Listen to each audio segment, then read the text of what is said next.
Hi, listeners, and welcome to No Priors. Today, we're talking to Lina Khan, chair of the Federal Trade Commission. When she was appointed at 32 years old, she was the youngest chairperson in the history of the FTC and one of the youngest leaders of a government agency today. Lina has made a significant impact during her time at the FTC, focusing on high-profile antitrust cases. Within tech, her FTC has challenged NVIDIA, Meta, and Microsoft, as well as taking actions within healthcare and pharma. We're going to discuss how she thinks about AI, the structure of the markets best for consumers, non-competes, predicting whether or not M&A will happen, and her approach to increasing competition. Well, Chair Khan, thank you so much for joining us today on No Priors. Thanks so much for having me. So when you were 32 years old, you were appointed the youngest chairperson in the history of the FTC. Can you tell us a little bit about your career and what led you to the FTC and government? Yeah, happy to. So I got my start as a business reporter and journalist, and one of my jobs was to document how various markets across the U.S. economy had evolved. So I had to do deep dives in areas like the airlines, book publishing, chicken farming, the aluminum market, really all sorts of nooks and crannies that gave me a deeper appreciation for the ways that over the last 4 decades, our markets had become much more consolidated, primarily through waves of mergers and acquisitions, which in part were permitted through a much more lax approach to antitrust laws and policing mergers. And through that research, I really got a direct view of how consolidation and concentration in markets affects everyday people, be it consumers who are having to drive much further to get to the nearest hospital, to chicken farmers who can only sell to a single company, and that leads to all sorts of exploitation, to entrepreneurs and small businesses about how, when you have a handful of gatekeepers controlling access to markets, that can also lead to much worse terms for them. And so it really got me just interested in this question of market structure and the fact that how we structure markets is, in fact, a policy question. Do we want monopolies in every market, or do we want more competition? And historically, America has chosen the path of more competition, and I believe that's what's contributed to just the phenomenal economic growth that we've seen and the birth of so many fantastic companies. While you were at Yale, you published this very influential essay about Amazon and the antitrust paradox. Can you describe the theory behind the essay and, how that might differ from traditional antitrust, and if it still applies in your thinking today? The big caveat here is that I wrote this paper as a kind of a law student. It's very different from being a law enforcer. But that paper followed a lot of this market research that I had been doing. And before I went to law school, I spent a good 6 months just talking to a lot of the businesses that were selling through Amazon, and then also talking to various investors and market analysts about how they viewed Amazon from a more long-term perspective. This was a time when, Amazon's returns were still fairly low, and there was just a question about what the end game here is going to be. And it was really interesting through talking to those set of market participants. They were already seeing and experiencing the structural dominance that this company was starting to achieve, even though that structural dominance was not necessarily resulting in higher consumer prices right away. And so the essay was a way to use Amazon as a way to tell a broader story about the history of our antitrust laws and how we had evolved from, viewing this issue of dominance and monopolization through a broader prism and a broader understanding of the different ways that companies can exercise their monopoly power, to a much narrower, thinned out version of just viewing short-term price effects and output effects primarily as the metric of whether you do or don't have a monopoly that's abusing its power. And so that's what the paper was about. Given that you've now run the FTC for a few years, what is your view today in terms of the right framework on what's a competitive market or not, when the government needs to intervene or not? I think, for example, the FTC pursued a case against Meta for a small sort of 30-person fitness VR application acquisition. And in that case, it was a very early market. There wasn't a lot going on yet there, but in part simply because there wasn't as much technology progress and traction.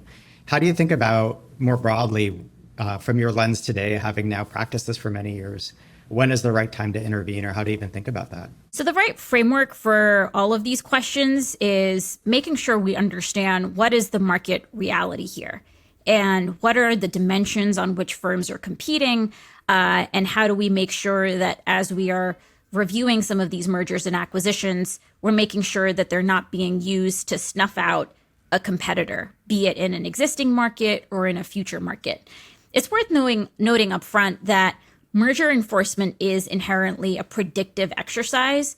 So Congress has told the antitrust agencies, you all need to be on the hook for reviewing and investigating mergers and determining whether they may substantially lessen competition. That's the language. And it's up to us to figure out, okay, what is this market about? What are the terms and the dimensions on which firms are competing? Are they vigorously competing to drive prices down? Or is this really a market where they're instead competing on some type of quality dimension or some type of innovative dimension? And then how do we make sure that we're actually safeguarding that competition? It's a really important question that you raise around how do we think about nascent markets or markets that are still fully emerging and it's not entirely clear, is this going to just die out and fizzle out in a few years, or is this really the next great thing? And that's where the predictive component comes in. The context for the DOJ and the FTC's work these last few years is we went through basically 2 decades where, as a general matter, the view among enforcers was that digital markets are so fast moving, are so dynamic, that we really need to err on the side of being hands off. Because if there ever were some type of monopoly power or market power to emerge, that would quickly be disciplined by the rush of new entrants that would come in, since you have, low startup costs, you can have like a few people in a garage just launch the next best thing. What we've seen instead over the last couple of decades is that digital markets are different. And in fact, they can lend themselves to tipping. It can actually become much more difficult to break in once you have a firm that's become dominant and is protecting that dominance through network effects, through self-reinforcing advantages of data, and that it can really risk innovation if you are totally hands-off and are not policing whether dominant firms are in fact muscling out the next great thing. There are some major lawsuits pending right now, both filed by the Justice Department and the Federal Trade Commission, alleging that acquisitions by companies like Facebook and Google that were made over the last couple of decades ultimately were designed to snuff out competition and, were illegal. I'll say that this work, I think, is especially important when we are looking at potential technological inflection points, right? These technological inflection points are oftentimes the ones that present the greatest opportunity for a fundamental paradigm shift in the way that we're using technology. These inflection points are also the moments where the incumbents are most fearful. And just to go back a couple of decades, the reason that Microsoft was looking to elbow out Netscape was not because Netscape risked replacing it as the dominant operating system. It was because Netscape risked disintermediating it and making it irrelevant whether you were using Microsoft or something else.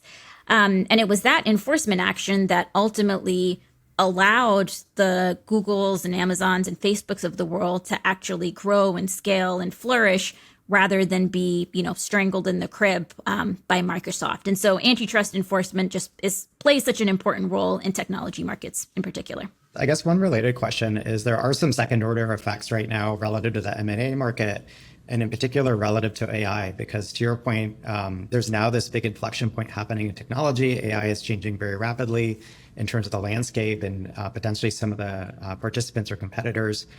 And there's a number of AI companies that probably won't end up working, or we think are highly unlikely to end up working, but may get acquired, and therefore the people and sort of the capital gets recycled into the next wave of companies.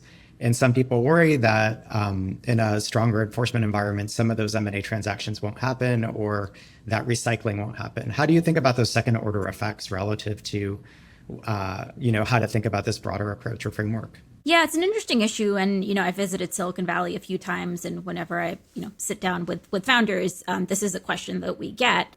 Stepping back, it's important to, first of all, note that, you don't need mergers and acquisitions to be able to hire talent, right? And so if the goal is to make sure that these people are landing in places that make best sense for them, that can help in outside the M&A environment. More generally, though, even if the goal is for a startup to ultimately exit through acquisition, our job is just to make sure that that acquisition is not deepening some type of monopolistic moat. There are still thousands of acquisitions that go through every year. It's actually less than 3% of all deals that are reported to the FTC and DOJ that even get investigated, an even smaller component that ultimately get challenged in court. So there is a lot of deal making that's still happening that, sometimes we determine that there is no legal issue. Just to give a concrete example here, last year, the FTC sued to block Sanofi, big pharma company, from buying up this firm Maze that had been developing a alternative drug for Pompe disease, which is where Sanofi had been a monopolist. And what Maze was potentially going to bring to the market was going to deliver an enormous set of benefits to patients. Right now, with Sanofi's drugs, you basically have to go get hooked up to an IV every couple of weeks. And Maze is producing something that could allow people to just take medicine orally. Could have enormous benefits for the patients that have to take these drugs. When we investigated, we worried that allowing the existing monopolist to buy up a drug that could actually create competition for that monopolist's drug would be really harmful to the market, because you could see how Sanofi's incentives may not be to bring this innovator quickly to the market, since they're already doing pretty well and may have concerns about cannibalizing their existing sales and their existing product. And so we sued to block that. Sanofi Maze abandoned. Maze ended up then partnering up with a different firm that did not already have a monopoly presence in this market. That transaction went through. We did not have legal concerns with it. It was on as good terms for Maze, if not better. And that drug is going to be hopefully brought to the market even sooner. So that's just a concrete example of how, a drug or a product being bought up by the existing monopolist will raise legal issues in ways that a totally different player will not. Maybe it changes the economic structure of these markets in a way that is positive for the consumer in some cases.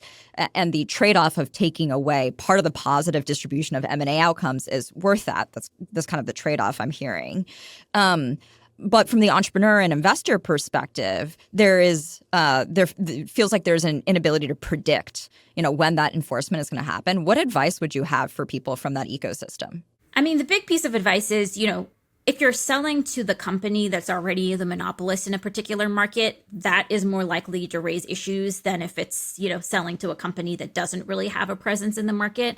The agency has also put out new merger guidelines at the tail end of last year that lay out kind of what are the main frameworks that we use to assess whether a deal may reduce competition or not.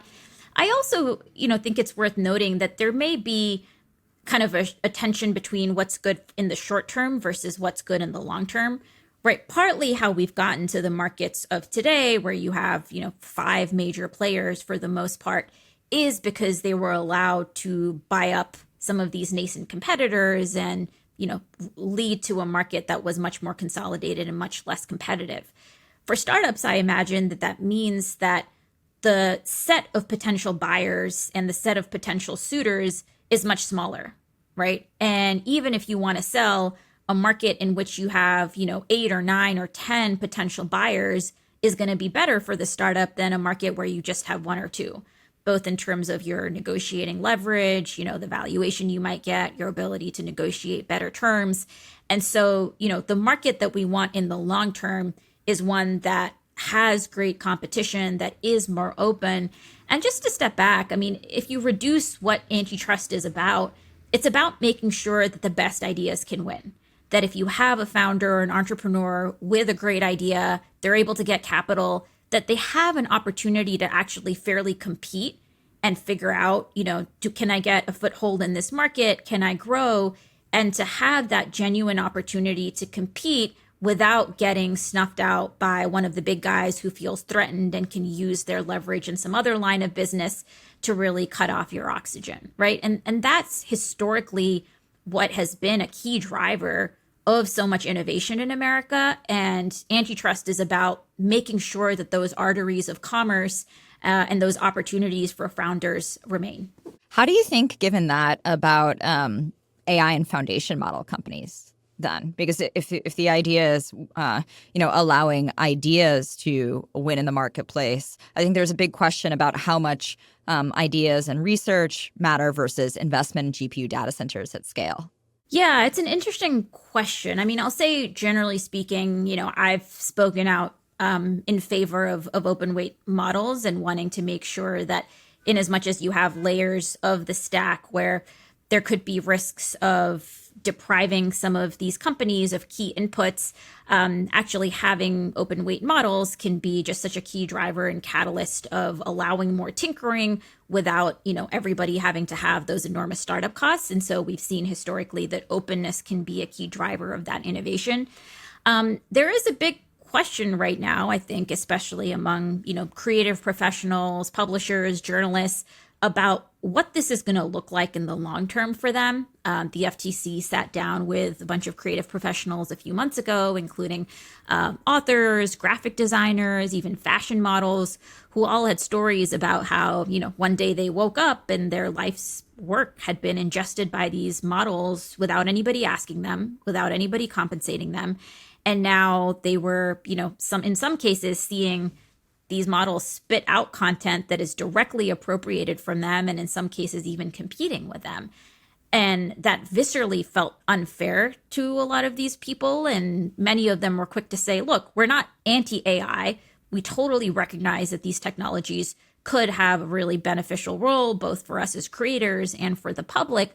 But over the long term, if you allow this appropriation, one worry is that there's not going to be an incentive to invest in the production of information, in the production of robust and vigorous journalism. And so that's why getting that piece right is going to be really important. How do you think about other efforts to regulate AI? So, for example, some people have called for registration of models over a certain parameter size or other things that seem to largely favor some of the larger incumbents. Do you think those sorts of approaches make sense, or do you think, there should be a different mix of sort of regulatory action? Yeah, I mean, there's a big policy conversation going on right now, both in Congress, both at the state level.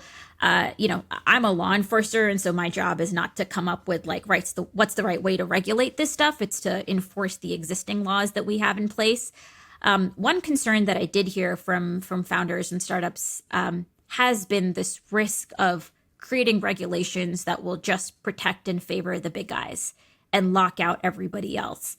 And from where I sit, I think it's really important that we remember that not all rules and regulations are created equal. And there definitely are rules and regulations that are designed in a way to favor the big guys and end up having that effect, both because they mean you have to hire up hundreds of lawyers. The rules are kind of complicated, so it's not really clear what does it mean to abide by them versus be in violation. And the FTC's work, in as much as we've issued rules, we've always tried to be on the side of clear, simple rules that are very easy to understand, that are easy to follow, and that don't necessarily, require hiring this army of lawyers that big companies have access to, as well as the access to the big armies of lobbyists. And so just to give a concrete example, a few months ago, the FTC finalized a rule that would ban non-compete clauses in the vast majority of employment contracts. California, as you know, for centuries has said that non-competes are non-enforceable, and there's research suggesting that the non-enforceability of non-competes in California has actually been one of the drivers of so much innovation, because it's allowed this more organic diffusion of ideas in a way that's just been really, really healthy and led to a lot of creativity and great outcomes. So we finalized this rule.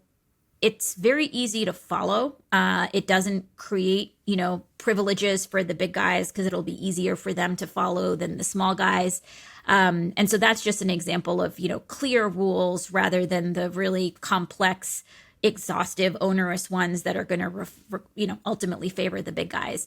It's also why I think it's important to have policy making processes that are really open. I can totally understand for founders that are seeing, big CEOs coming to DC and having the red carpet rolled out for them, and some of these decisions just being made behind closed doors, that understandably leads to concern that are we just going to get regulations that are good for the big guys and protect them from competition from the small guys? And so the FTC, since I've been there, we've been really focused on making sure that we're hearing from a much broader set of market participants.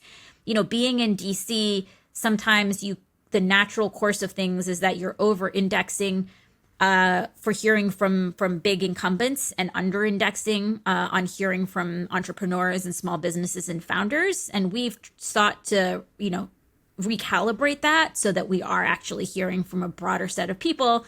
That's why I've come out to Silicon Valley a couple of times. We do regular commission meetings where anybody can show up just to have a more participatory process. That's really great. And I know that the non-compete was viewed as sort of entrepreneurial catnip. So I think people definitely appreciated that. To change topic a little bit, if you look at the history of the US government, often younger folks have had a massive impact. So the founding fathers were largely in their 20s and 30s. The first head of the NIH was 26 when appointed.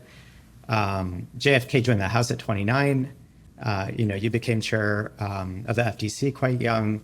Why do so few young people have positions of power in government today? And what do you think could be done to change that? It's a really good, interesting question. And I think, it is always exciting to see, a greater mix of people having the opportunity. It's been a great honor for me to get to lead in this position. I will say generally, people who came of age during the Great Recession, and for a lot of millennials who've kind of just seen how things have unfolded over the last couple of decades, I think there's been a greater awareness of how what government does and what policies it puts in place or doesn't have place can just have a huge impact. I know the Great Recession ended up really being quite harmful for just so many young people who graduated into the Great Recession. Job opportunities were scarce. It's been difficult to make that up for people who, feel priced out of being able to buy a home and just feel like that ladder is being pulled out. Figuring out how can we use laws and policies to actually create markets and an economy that create that opportunity for millennials. I mean, it's kind of analogous to how we're thinking about, markets not wanting the incumbents to kind of lock out that opportunity for everybody else. I think there's an analog in how we think about government as well. And then one question that we ask a lot of founders and CEOs who come on the show is around, how they think about running their company, management style. Given that you come from a different area and type of organization, we were just curious, what was the most unexpected thing about running a government agency? And also, how would you typify your management style, or how's that evolved over time as you run the FTC? So one of the biggest adjustments for me was, in prior jobs, I really had just the privilege of going really, really deep on like one thing or a couple of things and feeling like I totally had it mastered inside out, knew kind of every last detail. And in this job, you have to just have more capacity for breadth over depth. And you're, relying so much more on the expertise of other people. And we have a really fantastic team. And so making that transition from, greater capacity for focusing on breadth rather than depth, and just being able to switch contexts very abruptly. I mean, the types of things that go into running an agency range from, really substantive decisions about what investigations you're doing, what cases you're bringing, how to think about what theory you're including versus not, to, much more administrative stuff relating to the budget and how are you allocating, your resources, and what does the future of workplace flexibilities look like at your agency. And so, really adapting to that full range. For me personally, it's been important to figure out what is my comparative advantage in this job, and how do I protect my time to make sure I'm spending as much of that time on that area of comparative advantage, and build a team around me that's kind of slotting in for the other areas. And so, it can take a time to get the right people in place to build that team. But I've just been so phenomenally fortunate to have a really fantastic team. And it's really what has allowed us to fire on all cylinders. How do you think we should measure government agencies like the FTC? Like how do we decide what's effective? There are a lot of different ways to measure impact, and several people have noted that the FTC has been historically active these last few years, measured in terms of, how much we're doing, how much of an impact we're having in the market in terms of deterring bad behavior. I think at the end of the day, the way I measure impact is, are we addressing the major problems that people face that are within our purview to fix? And that's why we've been really focused on healthcare markets in particular, taking on hospital consolidation, taking on tactics by big pharma companies and other entities in the supply chain that we think are ultimately hiking the cost of medicine, hiking the cost of healthcare for people in ways that lead people to ration healthcare, to skip medicines in ways that can lead to sickness and even death. I think the other thing is, how are we making sure that the markets are really staying open and allowing the next great idea to really come and flourish? And how do we make sure that you have an ecosystem where you can have, 1,000 flowers bloom rather than the incumbents just being able to maintain their dominance and lock out that opportunity for the next wave of entrepreneurs and founders? Awesome. Lina, thank you so much for doing this and engaging with us and, the investing and technology and entrepreneurship community. Thanks so much. Nice to see you both. Find us on Twitter at NoPriorsPod. Subscribe to our YouTube channel if you want to see our faces. Follow the show on Apple Podcasts, Spotify, or wherever you listen. That way you get a new episode every week. And sign up for emails or find transcripts for every episode at no-priors.com.